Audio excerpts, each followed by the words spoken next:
I'm Andrea Klein-Thomas, reporter with CBS New York here at the 5th International Vatican Conference. We are joined now by Amy Robach, co-anchor of 2020. Amy, thank you so much for being here. Thank you for having me, Andrea. Absolutely. You know, this conference, the theme is really about mind, body, and soul. How do you take care of each one? Well, I think, of course, that they all affect the other. And so for me, I absolutely changed my entire life after my cancer diagnosis. So I started with my nutrition. I used to be a junk foodaholic, and I pretty much cut out all sugars in my life. I am a low carb gal, and found that my entire energy changed. I felt better. I looked better. And so that was a gravy to how I was feeling. And then I upped my exercise routine. You know, I always exercise a little bit, but now I exercise 6 days a week. I have exercise buddies. I have a group of gals, and literally each night before I go to bed, we text and say, who's in, what time, what are we doing? And it's just been incredibly motivating to know that we're all getting stronger together. It's a social aspect to it as well, that connection with other women who are all doing their best to be their best.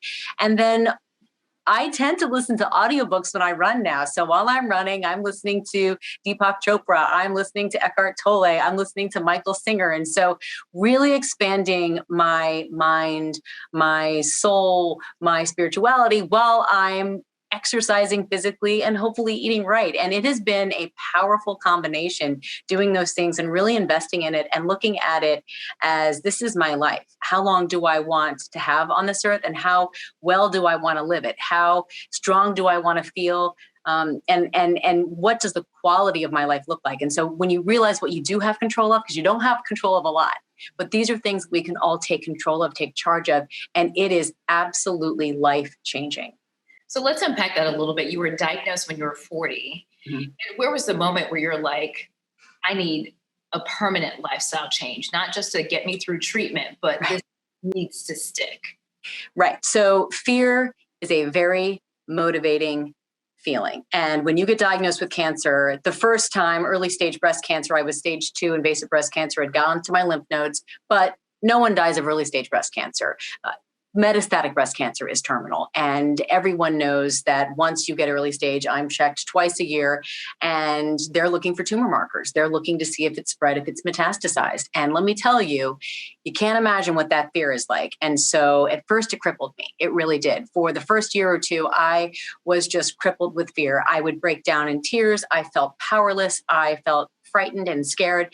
And finally, I was sick of feeling that way. To be totally honest, I was just sick of feeling that way.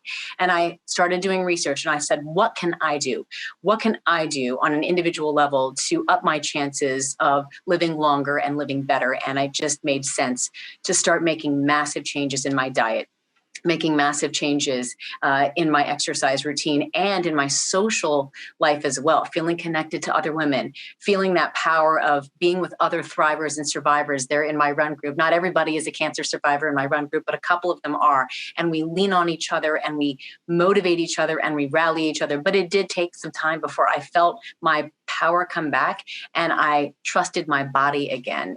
But when I did, I'm telling you, either it cripples you or it motivates you. And I started with the crippling and I ended with the motivating, and I'm not going to stop. I'm climbing mountains, I'm running marathons, and I have a lot of plans ahead. You know, for people, it might not be cancer, but this whole year has really presented so many challenges. What would you say to change your mindset and your outlook?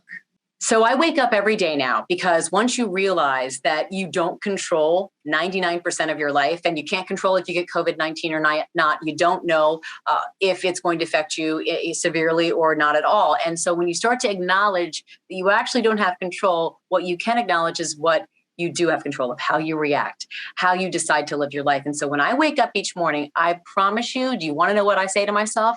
How am I going to enjoy my day today? How am I going to have fun? How am I going to laugh? How am I going to love? How am I going to give? I love my work. I love my job. I love my family, all of that. But I really focus on what I can do to experience joy each and every day. And I joke, but I'm not even kidding. I live my life like a country music song. I live like I'm dying. I think that's a lesson we can all get from COVID.